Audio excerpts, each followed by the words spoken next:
విదురుడి ఇంటికి వెడితే విదురుడు ఎంతో స్నేహము, భక్తి, ప్రీతి, మనసు నిండా ఆయన పట్ల గొప్ప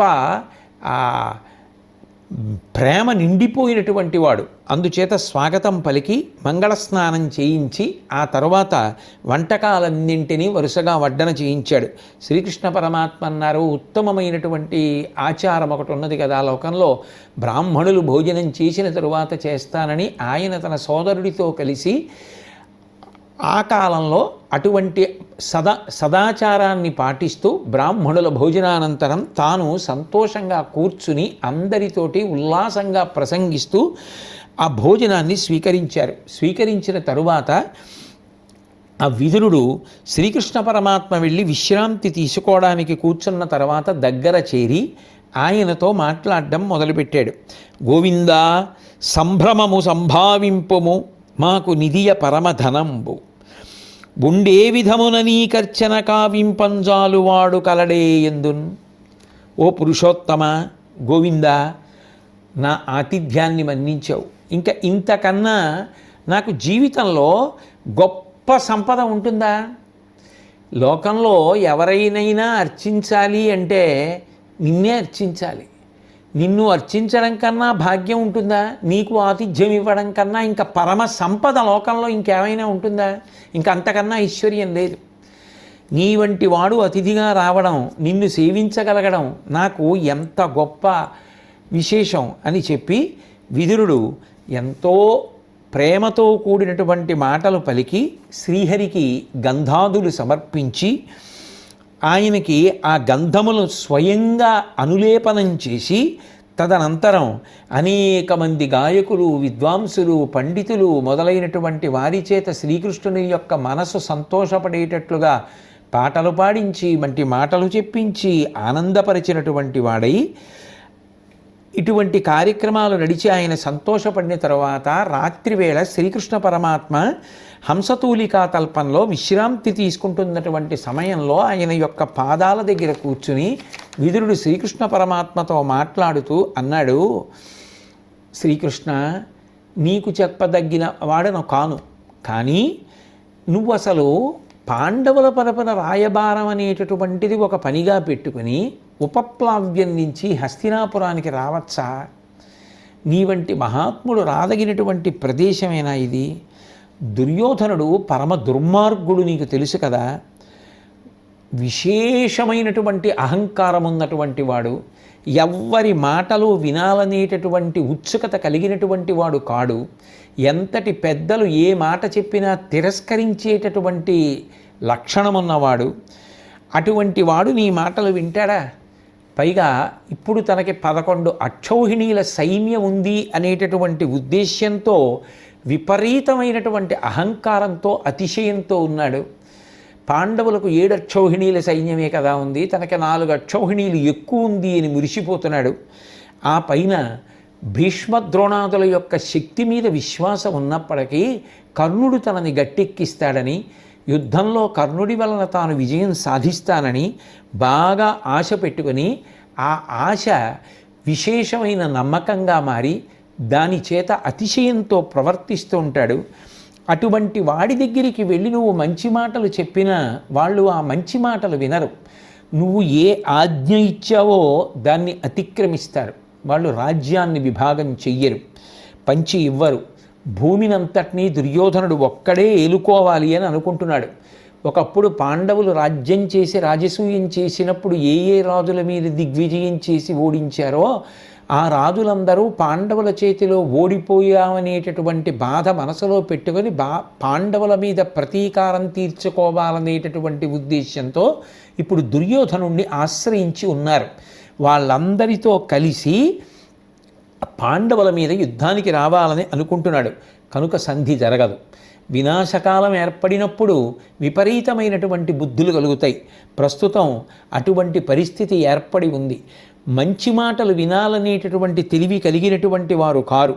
కాబట్టి నువ్వు ఎంత గంభీరంగా ఎంత సత్యాన్ని పలికినా వాళ్ళు ఆ మాటలు వినడానికి సిద్ధపడి ఉండరు. కాబట్టి నా మాట విను కృష్ణ, నీ గౌరవానికి తగినటువంటి పని కాదు, అటువంటి నీచుల దగ్గరికి వెళ్ళి మాట్లాడవలసిన అవసరం నీకు లేదు. కాబట్టి వద్దు, నా మాట విని నువ్వు వెళ్లకుండా ఉండిపో అన్నాడు. అంటే కృష్ణ పరమాత్మ అన్నారు, నాకు తెలుసు దుర్యోధనుడి యొక్క అహంకారము తెలుసు, యుద్ధానికి సిద్ధంగా ఉన్నాడని తెలుసు. ధర్మరాజు గారి చేతిలో ఇతపూర్వం ఓడిపోయినటువంటి రాజులందరూ ఇప్పుడు పగపట్టి దుర్యోధనుడి వైపు ఉన్నారని నాకు తెలుసు. జరగబోయేటటువంటి యుద్ధంలో ఎన్నో ఏనుగులు, గుర్రాలు, అట్లాగే సైనికులు, బంధువులు, గురువులు, పెద్దలు మృత్యుదేవత యొక్క నోటిలోకి వెళ్ళిపోతారని కూడా నాకు తెలుసు. కేవలం ఒక్క వ్యక్తి యొక్క మూర్ఖత్వం చేత ఇంత పెద్ద మారణ హోమం జరగబోతోందని నాకు తెలుసు. ఇటువంటి మారణ హోమాన్ని తప్పించడానికి ప్రయత్నం చేయడం కన్నా పుణ్యకార్యం లోకంలో ఇంకోటి ఉండదు. అందుకే నా వంతు ప్రయత్నం చెయ్యడమే పుణ్యం. ఆ పుణ్యం కోసం వచ్చా. అంటే నిజంగా పరమాత్మకి పుణ్యపాపాలతో సంబంధం ఉందా అంటే మనకి నేర్పుతున్నాడు పాఠం. కాబట్టి అది ఫలించిందా ఫలించలేదా వదిలే విధురా. నా ప్రయత్నం నేను చేశానా లేదా, నా కర్తవ్యం నేను చేశానా లేదా, ఆ కర్తవ్యం నేను నిర్వర్తించాలి, అందుకొని వచ్చాను. ఒకవేళ పరస్పరం వాళ్ళు పగలు మానుకోకపోతే, అట్లాగే ఆ క్రూరకర్ములై ప్రవర్తిస్తే జరగవలసినటువంటి దుష్పరిణామములు ఎలాగో జరుగుతాయి. కానీ బంధువుల మధ్య ఇటువంటి పగలు ఏర్పడి క్రూరమైనటువంటి కర్మలు చేసుకోవడానికి సిద్ధపడుతుంటే అటువంటి వాటిని నివారించడానికి ప్రయత్నం చెయ్యకపోతే ఆ ప్రయత్నం చెయ్యని వాడిని కూడా క్రూరకర్ముడు అంటారు తత్వవేత్తలు. నేనట్లా అనిపించుకోకూడదు. అందుకని నా వంతు ప్రయత్నం చెయ్యడానికి నేను వచ్చాను. కాబట్టి విదురా, ఈ రెండు కుటుంబాల విషయంలో జోక్యం చేసుకోకుండా ఉండిపోతే రేపు అందరు ఏమంటారు, అదిగో కృష్ణుడు చెప్పగలిగిన సమర్థుడై కూడా అసలు చెప్పకుండా ఏమీ మాట్లాడకుండా మౌనంగా ఉండిపోయాడు. ఆయన మాట్లాడి ఉంటే ఏమో ఇద్దరూ మాట వినేవారేమో అని అనొచ్చు. నా మీద ఆ నింద రాకుండా చూసుకోవాలి అంటే నేను మాట్లాడాలి కదా. అందుకు వచ్చాను. ఇన్ని కారణముల చేత నేను ఈ కార్యాన్ని నా భుజస్కంధముల మీద పెట్టుకున్నాను. ఇక వాళ్ళు ఏదైనా పాపకార్యం చెయ్యాలనుకుంటున్నారా, నా మీద తిరగబడాలనుకుంటున్నారా, నాకేదైనా అపకారం చెయ్యాలని సంకల్పం చేస్తారా, ప్రయత్నించమను. ఒకవేళ వాళ్ళు అటువంటి ప్రయత్నం చేస్తే నా ముందు నిలబడగలరా? నా పరాక్రమం, నా తేజస్సు, నా శౌర్యం వాళ్ళకి తెలియవా? అటువంటి ప్రయత్నాలు సఫలీకృతం అవుతాయా? కాబట్టి విదురా, ఏమీ బెంగపెట్టుకోకు, వెళ్ళి పడుకో అని ఆ విదురుడి యొక్క ప్రేమని మనసులో స్మరిస్తూ భగవంతుడు కూడా ఎంతో సంతోషపడిపోయాట. ఎందుకని అంటే భక్తుడి యొక్క ప్రేమ అది అవధి దాటిపోతే భగవంతుడి వలన తాను రక్షణ పొందడం కాదు, భగవంతుణ్ణి తాను రక్షించుకోవాలనుకుంటాడు. అటువంటి పరమ భాగవతోత్తముడైనటువంటి విదురుడు చెప్పినటువంటి మాటలు, ఆయన తీసుకున్న స్వాతంత్ర్యం, ఆయన యొక్క మంచితనానికి శ్రీకృష్ణ పరమాత్మ అంతటి వాడు ఎంతో ఆనందించాడు. మరునాడు లేచి ఉచితమైనటువంటి కార్యక్రమాలన్నీ పూర్తి చేసుకుని మళ్ళీ ఆ కురుసభకి బయలుదేరాడు కృష్ణ పరమాత్మ. బేరులు, శంఖాలు, వింజామరలు, లాంఛనాలు, గరుడకేతనం ప్రకాశిస్తూ ఉండగా ఆ సభ ఆ వేదికని చేరుకున్నాడు. ఒక పక్కన సాత్యకి, ఒక పక్కన కృతవర్మ ఆ శ్రీకృష్ణ పరమాత్మకి రక్షకులుగా నిలబడి నడుస్తున్నారు. ఎందుకని? అది ప్రమాదకరమైనటువంటి స్థలం. అక్కడ దుర్యోధనుడు ఉన్నాడు. పాపపు చిత్తము కలిగినటువంటి వాడు, దుర్మార్గమైనటువంటి ఆలోచనలు చేసేటటువంటి వాడు. అటువంటి వాడు ఉన్న చోట జాగ్రత్తగా ఉండాలి. కాబట్టి పరమాత్మ అంతటి వారు కూడా ఒక పక్క సాత్యకని, ఒక పక్కన కృతవర్మని ఉంచుకున్నారు. దాటి ఆ రాజభవనం చేరి అంతఃపురంలోకి వెళ్ళారు. వెళ్ళి ఉచితాసనం కృష్ణ పరమాత్మకి ఇవ్వబడింది. ఆయన కూర్చునే ముందు చూస్తే నారదాది మహర్షులు అందరూ కూడా లేచి నిలబడి ఉన్నారు. ఆయన వెంటనే భీష్ముణ్ణి చూసి అన్నారు, మహర్షులు వారు అలా ఆకాశంలోనే నిలబడి ఉన్నారు. ముందు వారందరికీ కూడా ఉచితమైనటువంటి ఆసనములు వేయించండి, వాళ్ళు కూర్చున్న తర్వాత నేను కూర్చుంటానన్నారు అని ఆ వచ్చినటువంటి మహనీయులైనటువంటి మహర్షులందరినీ కూడా ఆసీనుల్ని చేసి వారికి అర్ఘ్యపాద్యములు ఇచ్చిన తరువాత కృష్ణుడు కూర్చున్నాడు. అంటే ఋషుల పట్ల కృష్ణుడు చూపించినటువంటి ఆదరభావం, ఆయన చూపించినటువంటి సత్ప్రవర్తన, ఆయన యొక్క నడవడి అందరి చేత గమనింపబడవలసినటువంటిది. అంత గౌరవాన్ని చూపించి వాళ్ళు కూర్చున్న తర్వాత సాత్యకి కృతవర్మ ఇద్దరూ కూడా శ్రీకృష్ణ పరమాత్మకి అటు ఇటు కూర్చున్నారు. వెనక విదురుడు కూర్చున్నాడు. కూర్చున్న తర్వాత శ్రీకృష్ణ పరమాత్మ సభనంతటినీ కలయ చూసి ధృతరాష్ట్రుడి వంక తిరిగి మాట్లాడడం ప్రారంభం చేశారు.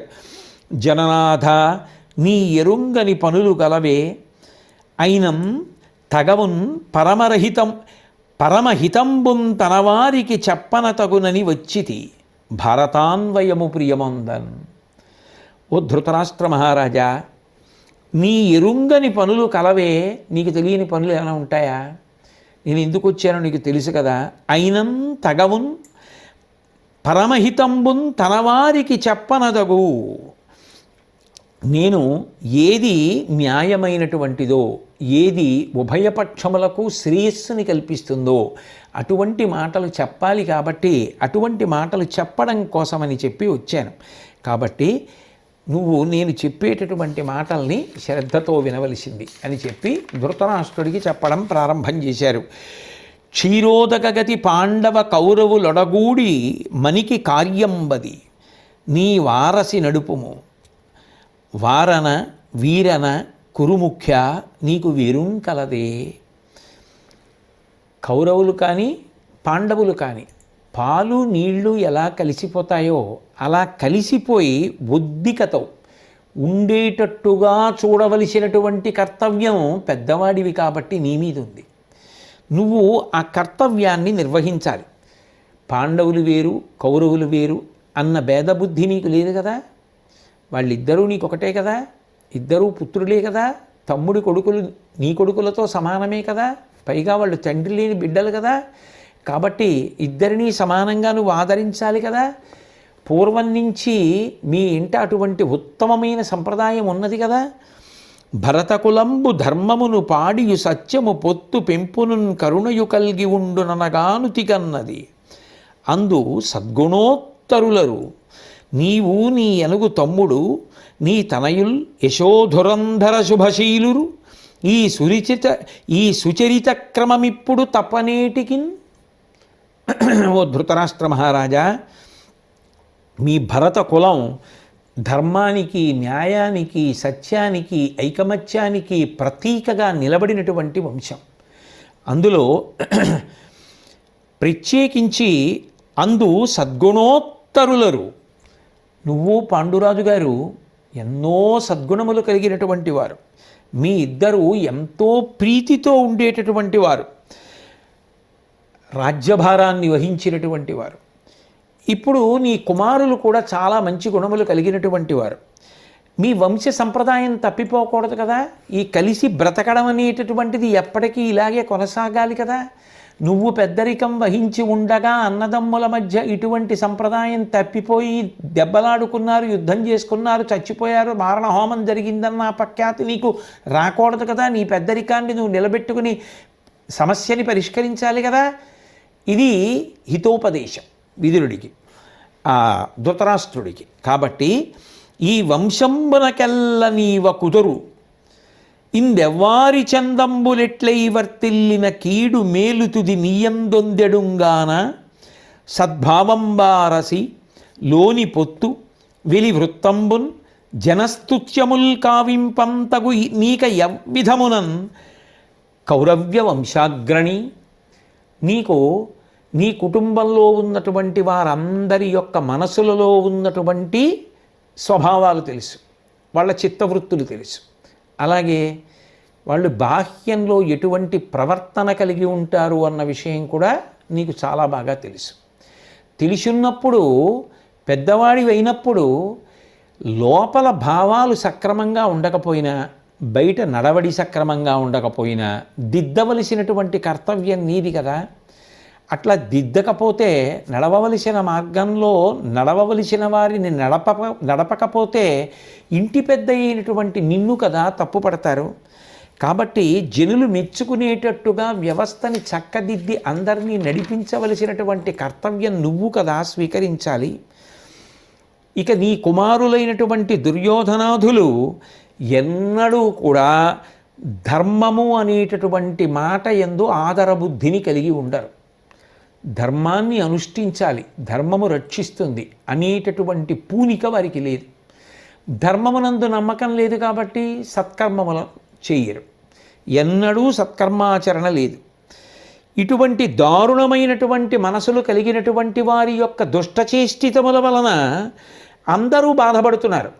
ఆ బాధ పడకుండా ఉండేటట్టుగా వీళ్ళని నిగ్రహించవలసినటువంటి అవసరం నీ మీద కదా ఉంది. వాళ్ళు ఇటువంటి దుష్టచేష్టితములను చేయడానికి ఏమాత్రము వెనుకంజ వెయ్యరు, కానీ నిగ్రహించవలసినది మాత్రం నువ్వే.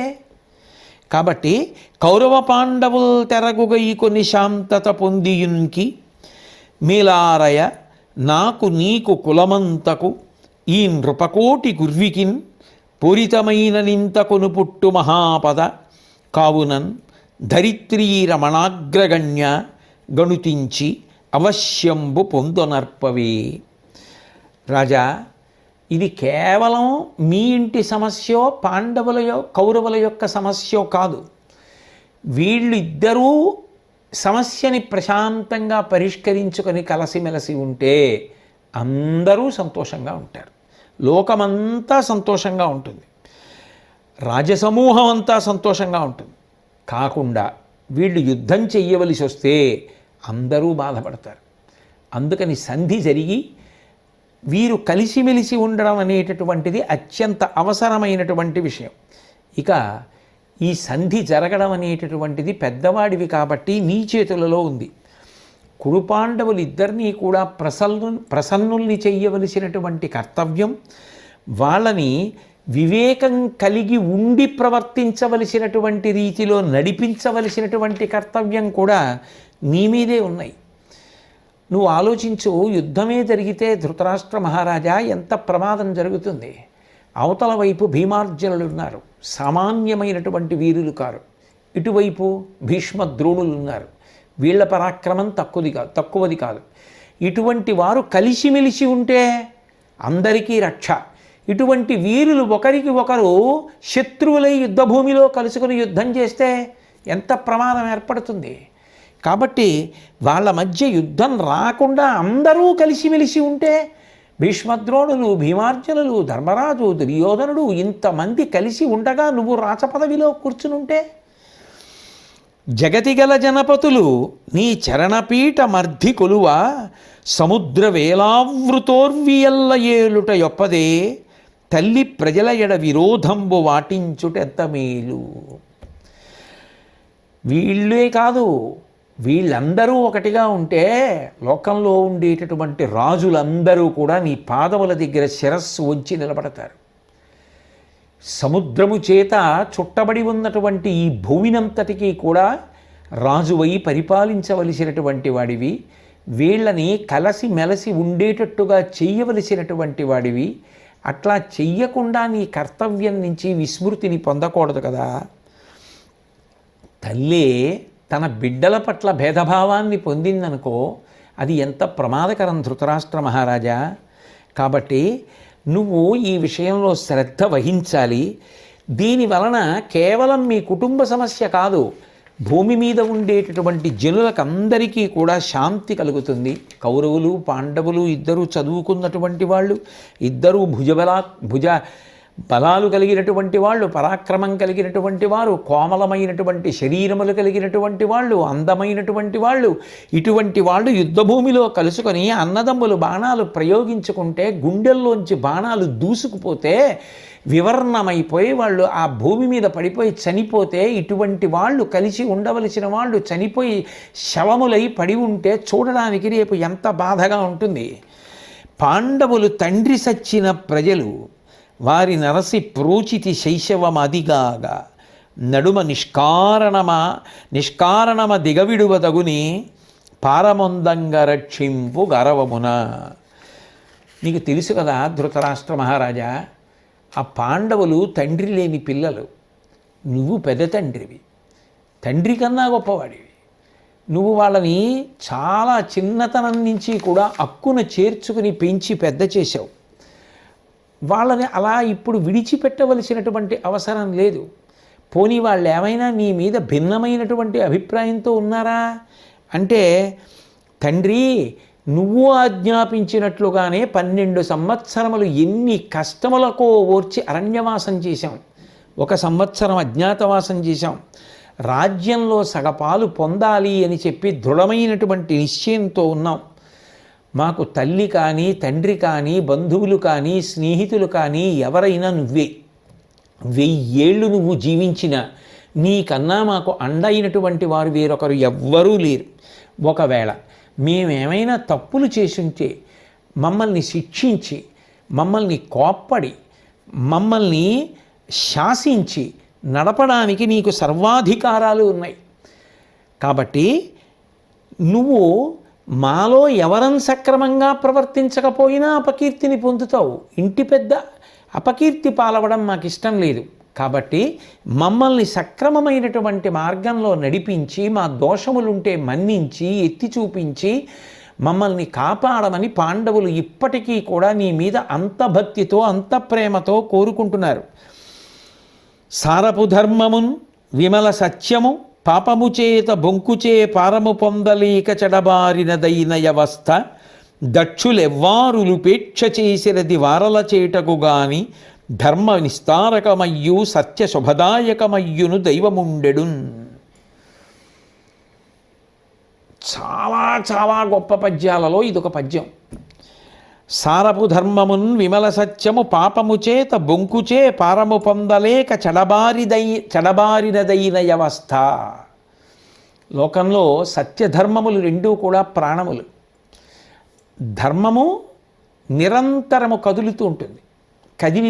కదిలే కాలంలో మనం ప్రతి క్షణం మారిపోయేటటువంటి ధర్మాన్ని పట్టుకోవాలి. పొద్దున్న ఒక ధర్మం ఉంటుంది, మధ్యాహ్నం ఓ ధర్మం, సాయంత్రం ఓ ధర్మం, రాత్రి ఓ ధర్మం.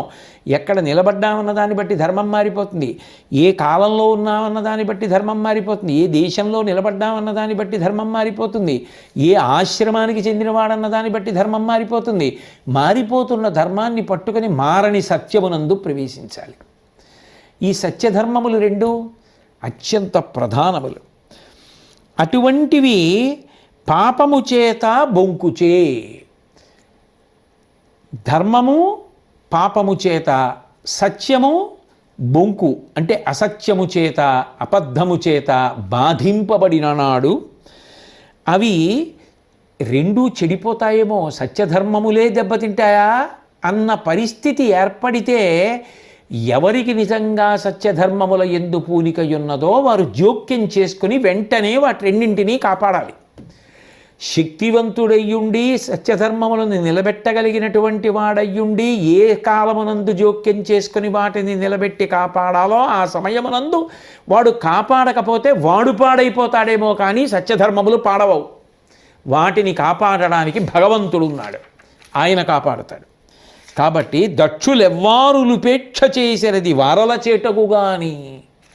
సత్యము ధర్మము దెబ్బతింటున్నప్పుడు తప్పు, ఇట్లా ఉండకూడదు అని చెప్పవలసిన వాళ్ళు చెప్పకపోతే అది వాళ్ళు పాడైపోవడానికి కారణమవుతుంది కానీ సత్యధర్మములు పాడవవు. ఎందుకని?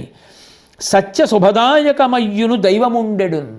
అప్పుడు ఆ పరిస్థితులలో జోక్యం చేసుకుని కాపాడడానికి భగవంతుడున్నాడు సుమా.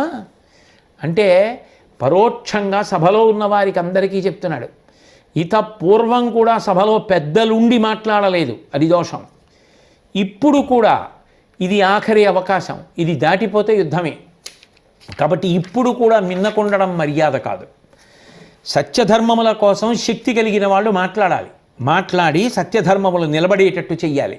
అలా చేయకపోతే చెయ్యని వాళ్ళు పాడైపోతారు, సత్యధర్మములు పాడవు. వాటిని కాపాడడానికి భగవంతుడు ఉన్నాడు. నిష్కర్షగా చెప్పేసినటువంటి విశేషం, అద్భుతమైనటువంటి విశేషాన్ని ఆవిష్కరించాడు. కాబట్టి పాండవుల సభలో ఉన్నటువంటి పెద్దలు నన్ను ఏ మాటలు చెప్పమని కోరుకున్నారో మహారాజా ఆ మాటలన్నీ నీ ముందుంచడం జరిగింది. నీతిని, ధర్మాన్ని, బాంధవ్యాన్ని దృష్టిలో పెట్టుకొని ఏకరూపమైనటువంటి సత్యాన్ని నా వాక్కుల చేత నేను మీకు చెప్పడం జరిగింది. ఈ పద్ధతి మీకు మేలు కల్పిస్తుంది. మీరు సంధి చేసుకుని శాంతియుతమైనటువంటి జీవనానికి ఉత్సాహం చూపించండి. కోపము, గర్వము, ద్వేషము వదిలిపెట్టి నేను చెప్పినట్లు బ్రతకడానికి ఇష్టపడితే మీరందరూ కూడా సంతోషంగా ఉంటారు. పాండవులకు తగిన పాలు మీదిని పంచి ఇచ్చుట కంటే కార్యమిద్ది కలదు. ధర్మమిద్ది, సముచితంబగు విధమిద్ది, శక్యమిద్ది, చెపుడ వాక్య విధులు. పాండవులకు రాజ్యాన్ని విభాగం చేసి ఇవ్వవలసింది ఇవ్వడం కన్నా కర్తవ్యం ఇప్పుడు ఇంకేమైనా ఉందా? వాళ్ళకి ఇవ్వవలసింది ఇచ్చేసేయాలి. ఇంకా ఇంతకన్నా వేరు మార్గం ఏముంది? ఇంకేం లేదు కదా. కాబట్టి ఇప్పుడు పాటించవలసినటువంటి సముచితమైన కర్తవ్యం ఏది, దాన్ని ఎలా సాధించాలి, సభలో ఉన్నటువంటి పెద్దలందరూ కూడా మాట్లాడాలి అంటూ నీ భాగం నువ్వు ఉంచుకొని పాండవుల యొక్క తండ్రి గారి రాజ్యభాగం ఏదైతే ఉందో దాన్ని వాళ్ళకి ఇచ్చేసేయి. నువ్వు, నీ కొడుకులు, నీ మనవలు నీకు చెందవలసినటువంటి రాజ్యభాగాన్ని అనుభవిస్తూ పాండవులతో కలిసిమెలిసి ఉంటే ఎంతో సంతోషంగా ఉంటుంది. పైగా ధర్మరాజు గారి యొక్క న్యాయము, ధర్మరాజు గారి యొక్క శాంతి, ధర్మము, సత్యప్రవృత్తి అన్నీ కూడా నీకు తెలుసు. అతడు మిమ్మల్ని ఇప్పటికీ ఆశ్రయించి ఎంతో మర్యాదతో, గౌరవంతో ఉన్నాడన్న విషయం కూడా నీకు తెలుసు. కాబట్టి మదమడగించి భూపతి సమాజములెల్లను నిన్ను గొల్వజేయుదునని పూని దిగ్విజయమున్నతి చేసి మహావిభూతితో మదిమది నుండ నీ సుతుడు మంత్రులు సౌబలు జూదమార్చి సంపదగొని అంతబోవక సభం ద్రుపదాత్మజ భంగపెట్టరే. ఒకనాడు నువ్వు వాళ్ళకి రాజ్యభాగాన్ని ఇస్తే వాళ్ళు దిగ్విజయయాత్ర చేసి రాజులందరినీ గెలిచి నీ ముందు వాళ్ళు వంగేటట్టు చేశారు. నీ మర్యాద నిలబెట్టారు, నీ గొప్పతనాన్ని నిలబడింపజేశారు. వాళ్ళు రాజ్యాన్ని ఎక్కువ చేసుకుంటున్నారు, రాజుల్ని గెలిచారు, కీర్తి ప్రతిష్టల్ని పొందారనేటటువంటి అసూయతో నీ కుమారుడు శకునితో కపటజ్యూతం ఆడించి వాళ్ళని ఓడించి అరణ్యవాసానికి, అజ్ఞాతవాసానికి పంపించడమే కాకుండా లోకంలో ఎప్పుడు ఎక్కడా జరగనటువంటి రీతిలో వారి భార్య అయినటువంటి ద్రౌపదీదేవిని నిష్కారణంగా అంత ఘోరంగా సభలో అవమానించాడు.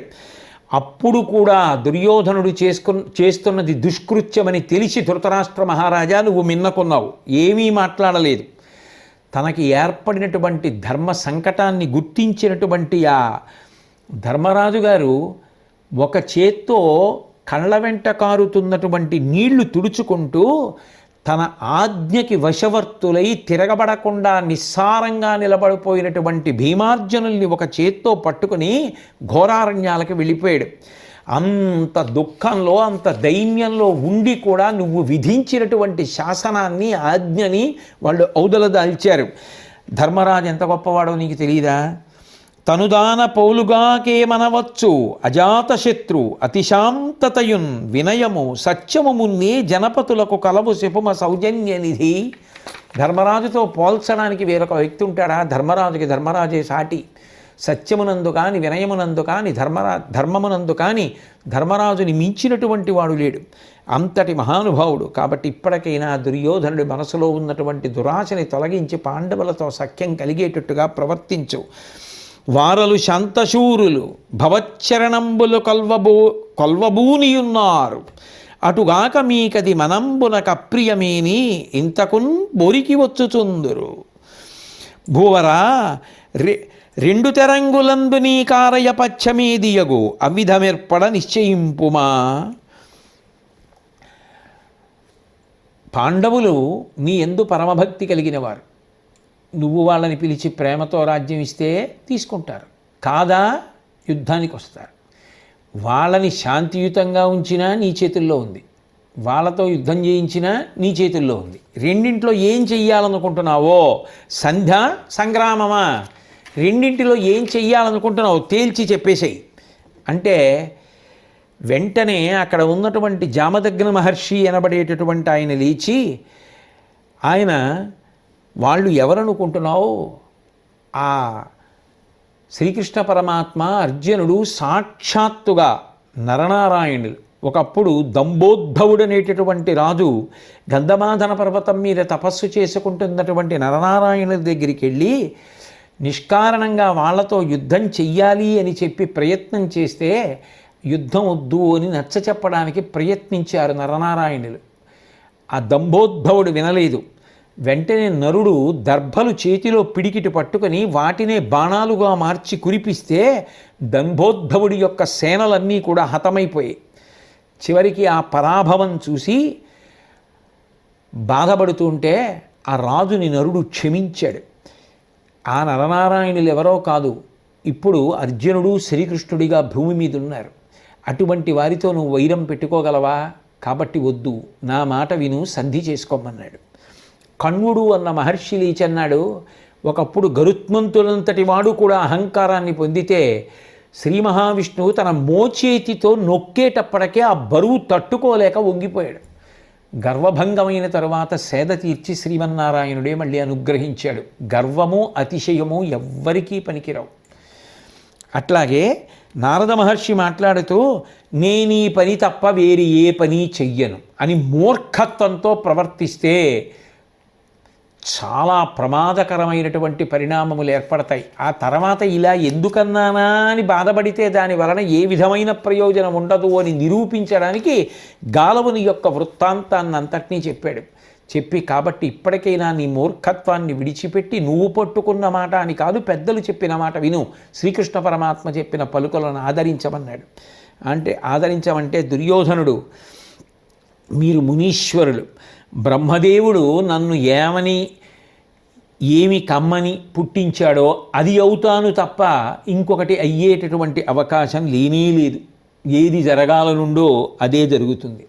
మీ మాటలు నాకు రుచించవు, నా మనసు మారదు, కాబట్టి ఏం ప్రయోజనం అంటే వెంటనే ధృతరాష్ట్రుడు అన్నాడు, మీరు చెప్పినటువంటి హితోపదేశాన్ని ఆచరించగలిగితే అంతకన్నా పుణ్యం ఇంకొకటి ఉండదు. కానీ నేను ఏం చెయ్యగలను? ఈ దుర్యోధనుడు నా మాట వినడు, ఇంతకన్నా నేనేం చెప్పలేనన్నాడు.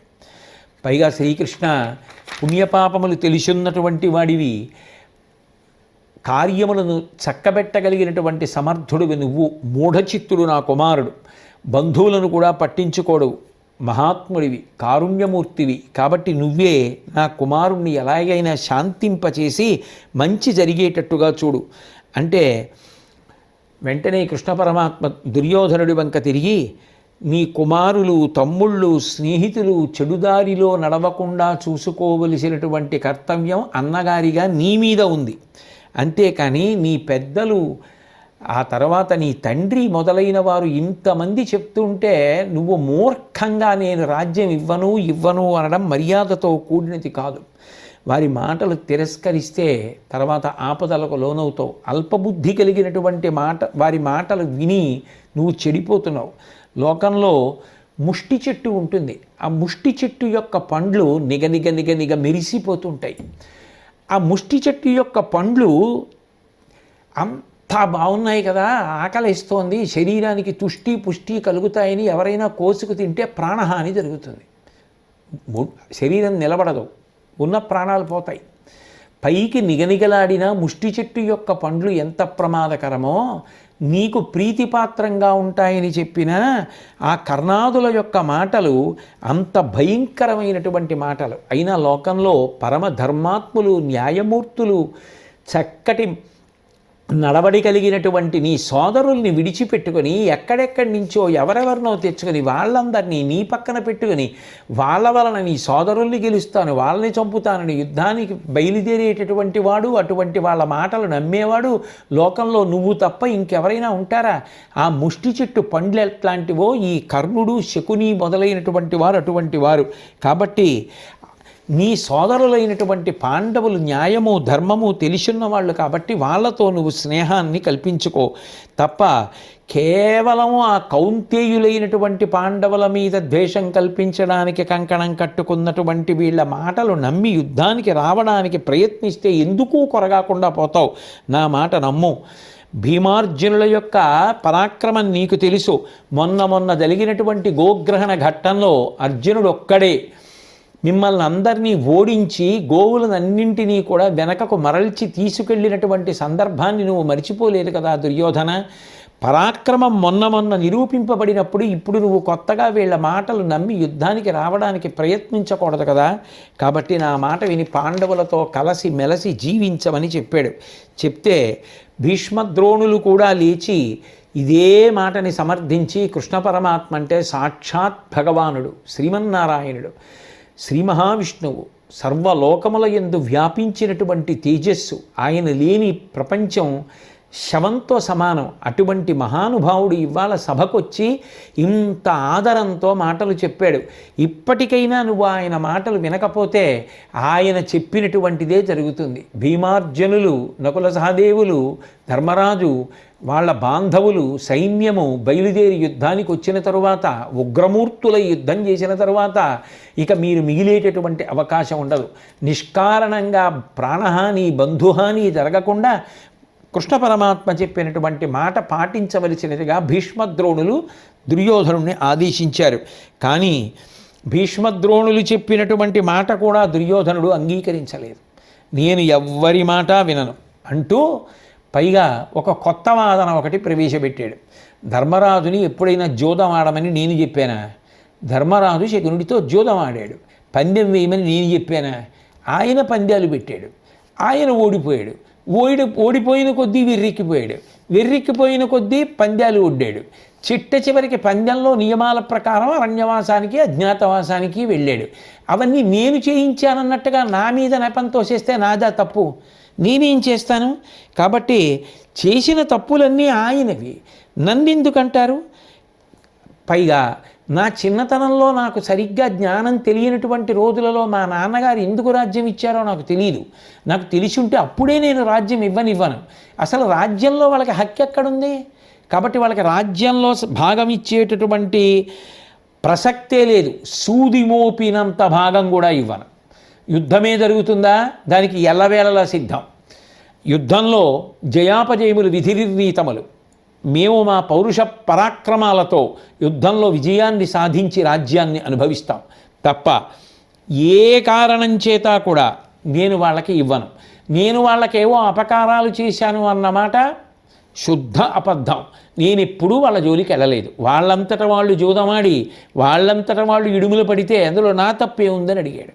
అడిగితే కృష్ణ పరమాత్మ అన్నారు, చిన్నప్పుడు భీముడికి విషం పెట్టడానికి ప్రయత్నించింది ఎవరు? చిన్నప్పుడు భీముడిని పావులతో కరిపించింది ఎవరు? వాళ్ళని లక్క ఇంట్లో పెట్టి కాల్చి చంపాలని ప్రయత్నించింది ఎవరు? మాయాద్యూతంలో వాళ్ళని ఓడించి వాళ్ళ మీద అసూయతో కుట్ర చేసి ఆహ్వానిస్తే వెళ్లకుండా ఉండకూడదనేటటువంటి బంధువుల మధ్య జరగవలసినటువంటి జూతాన్ని అడ్డుపెట్టి పిలిచి కుట్ర చేసి రాజ్యాన్ని కబళించిందే కాకుండా ద్రౌపదీదేవిని అంత అవమానించినటువంటిది ఎవరు? వస్త్రాపహరణం చేయడానికి ప్రయత్నించింది ఎవరు? అంత కఠినంగా మాట్లాడింది ఎవరు? కాబట్టి ఇన్ని తప్పులు చెయ్యనట్టుగా ఇప్పుడు నువ్వు మాట్లాడితే లోకానికి నువ్వు చేసిన తప్పులు తెలియవనుకోకు దుర్యోధన. వీటికి తగినటువంటి ప్రాయశ్చిత్తాన్ని యుద్ధభూమిలో నువ్వు చెల్లించవలసి ఉంటుంది. కాబట్టి యుద్ధం అని సంతోషిస్తున్నావు. కాబట్టి మీరు అసలు ఈ దుర్యోధనుడు ఒక్కడి కోసం మీ అందరూ ఎందుకు ఇంత కష్టపడతారు? దుర్మార్గుడైనటువంటి వాడు లోకంలో జన్మిస్తే వాణ్ణొక్కడిని పట్టించుకోవలసిన అవసరమే ఉంది. పరిత్యజిస్తే అయిపోతుంది. ఒకానొకనాడు నేను ఒక సమస్యని పరిష్కరించవలసి వస్తే అట్లాగే పరిష్కరించి ఉగ్రసేనుడిని రాజుని చేశాను. కాబట్టి మీరు కూడా ఈ దుర్యోధనుడిని పరిత్యజించండి అంటున్నాడు. ధృతరాష్ట్రుడు హడిలిపోయాడు. ఈలోగా మెల్లగా దుర్యోధనుడు సభని విడిచిపెట్టి వెళ్ళిపోయాడు. ఆయన వెనకాతల కర్ణుడు, శకుని, దుశ్శాసనుడు మొదలైన వారు వెళ్ళిపోయారు. వెంటనే భీష్మాదులు చూసి కృష్ణుడు మాట్లాడుతుండగా సభలోంచి మధ్యలో అలా వెళ్ళిపోవడం చాలా దారుణం. అలా వెళ్ళకూడదు దుర్యోధనుడు అంటే ధృతరాష్ట్రుడు జరిగిన వైనాన్ని తెలుసుకొని ఇప్పుడు గాంధారి మాత్రమే నచ్చ చెప్పగలదు, గాంధారిని పిలిపించండి సభకన్నాడు. అంటే వెంటనే ఆ విదురుడు వెళ్ళి గాంధారిని సభలోకి తీసుకొచ్చాడు. ఆవిడ మహాతల్లి, గొప్ప ధార్మిక నిష్ట కలిగినది. ఆవిడ ధృతరాష్ట్రుడితో మాట్లాడుతూ అంది, అనుడు నీ పుత్రుడు అవినీతుడగుట ఎరిగి ఎరిగి వాని వశంబున నేలపోయేదీవు పాండవులకు ఏమి ఇచ్చితేని అడ్డబడ ఎవ్వరికి వచ్చునధిప చెప్పుమా. నీ కొడుకు పరమ అవినీతిపరుడు దుర్యోధనుడని ఓ ధృతరాష్ట్ర మహారాజా నీకు తెలుసు.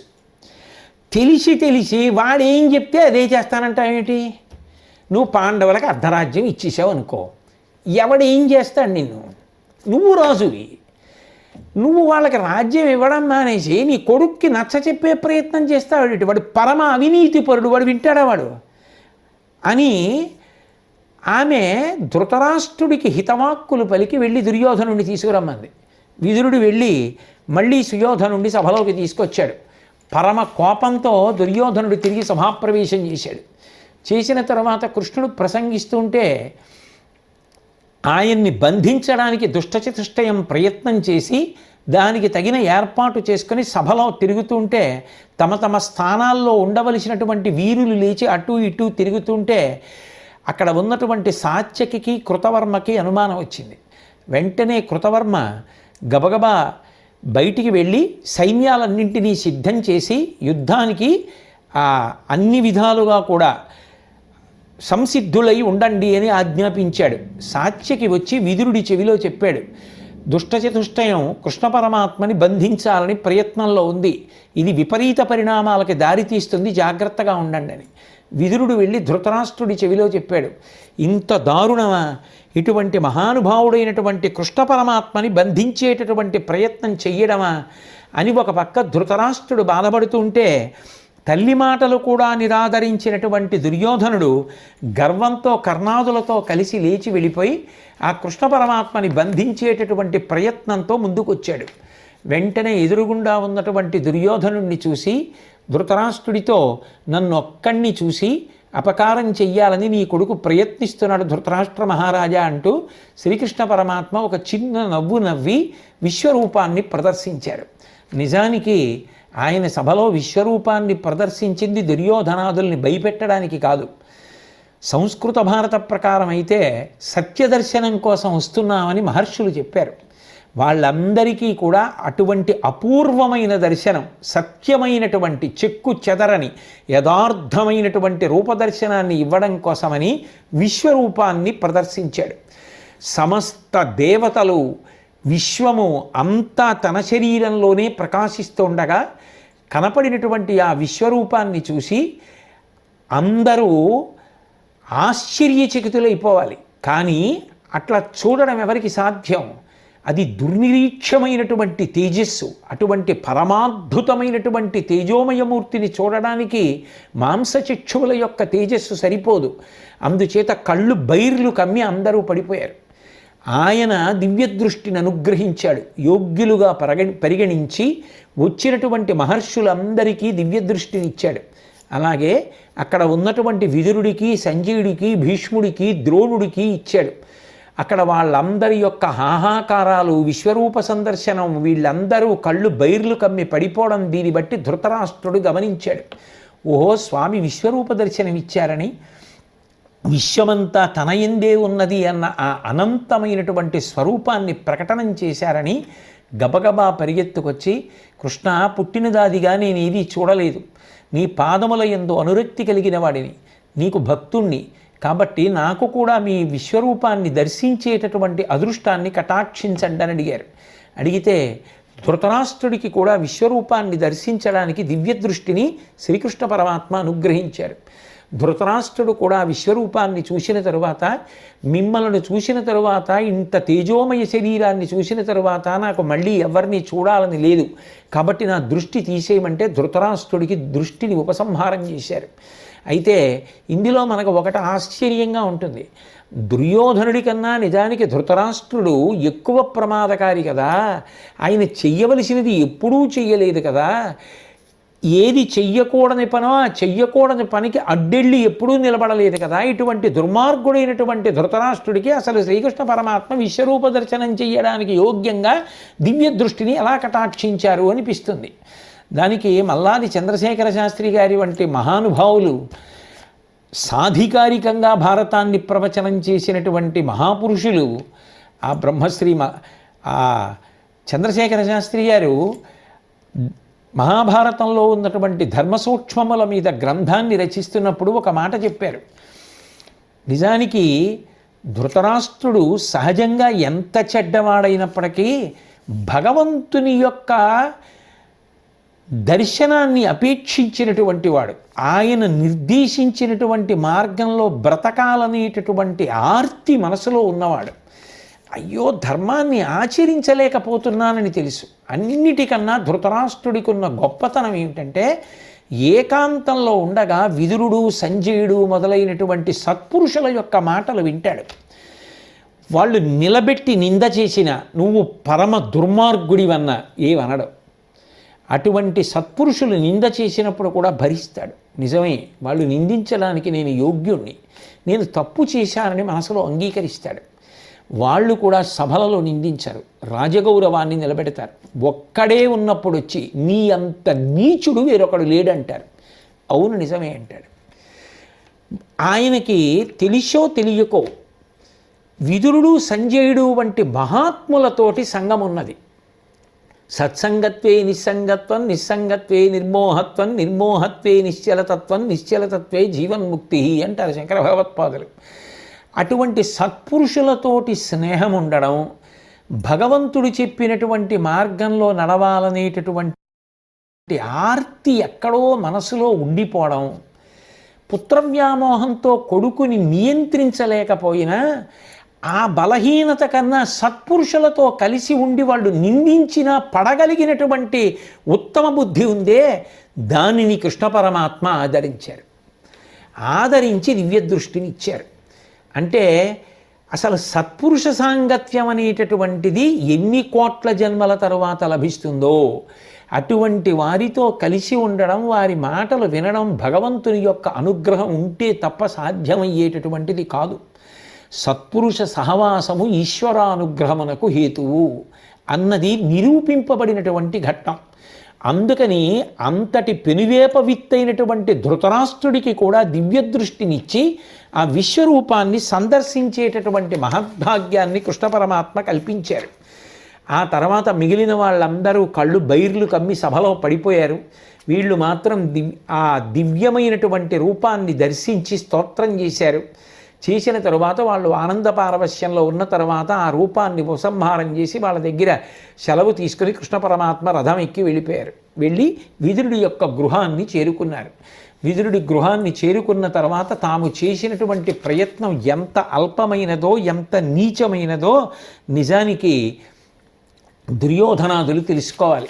తెలుసుకుని అప్పుడైనా వాళ్ళ మనసులలో మార్పు రావాలి. కానీ విచిత్రం ఏమిటంటే ఎన్ని చిత్ర విచిత్రమైనటువంటి సంఘటనలు తమ కళ్ళ ముందు కనపడుతున్నా, ఎంతటి మహాత్ములు సాక్షాత్ పరమేశ్వరుడే సభలోకి వచ్చి కూర్చోపెట్టి చెప్పినా, మాట్లాడినా, పేరు పెట్టి పిలిచినా, నీ యందు ఈ దుర్గుణములు ఉన్నాయని చెప్పినా మనసు మార్చుకోలేనంత మూర్ఖత్వం దుర్యోధనుడిది.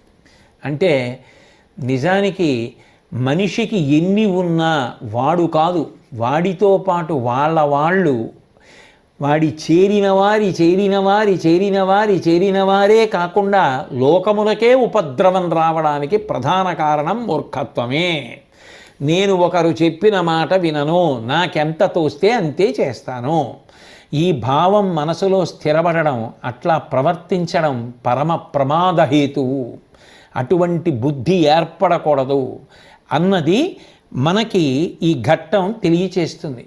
శ్రీకృష్ణరాయబారమే విఫలమైపోతే, ఆయన వచ్చి చెప్పినా సంధి కుదరకపోతే దుర్యోధనుడు సాధించేది ఉంటుంది? చిట్ట చివరికి యుద్ధభూమిలో తొడలు విరిగి పడిపోయి అప్పుడు ఏడ్చాడు. విదురుడు చెప్పిన మాట ఆనాడు నేను పాటించలేదు, ఆనాడు విదురుడు చెప్పిన మాట పాటించి ఉంటే ఇటువంటి దురవస్థ పొందేవాణ్ణి కాను అని ఏడ్చాడు. ఏమి ప్రయోజనం? ఏదైనా చెయ్యవలసినటువంటి సమయంలో చేసిన వాడెవడో వాడు ప్రయోజనాన్ని పొందుతాడు తప్ప, కాలం దాటిపోయిన తరువాత చెయ్యవలసిన పని చెయ్యకుండా చెయ్యకూడని పని చేసినటువంటి వాడు దానికి తగినటువంటి ఫలితములనే పొందుతాడు. మహాభారతాది గ్రంథములను ఎందుకు చదువుకుంటారు, ఎందుకు వింటారు అంటే అటువంటి మూర్ఖ లక్షణములు ఉండకూడదు. మనిషికి తనంత తాను తెలియకపోవడం ఎప్పుడూ తప్పు కాదు. అందరూ అన్నీ తెలిసి ఉన్నవారై ఉండరు. ఎంతటి వారికి ఏదో తెలియకుండా ఉంటుంది. ఎంతటి వారు ఎప్పుడో ఒక సన్నివేశంలో తడబడవచ్చు. కానీ పెద్దలైనటువంటి వారు చెప్పినటువంటి మాటలు వినేటటువంటి గుణమైనా ఉంటే ఎంత ఉపద్రవంలోంచైనా బయటికి వస్తాడు. అటువంటి గుణం లేకపోతే మాత్రం తానే కాదు, ఎందరికో ఆపదని సృష్టించిన వాడవుతాడు. పెను ప్రమాదకరమైనటువంటి ఆ మూర్ఖత్వాన్ని విడిచిపెట్టమని చెప్పగలిగినటువంటి ఉత్తమమైన సారము ఇందులో నిక్షేపింపబడింది.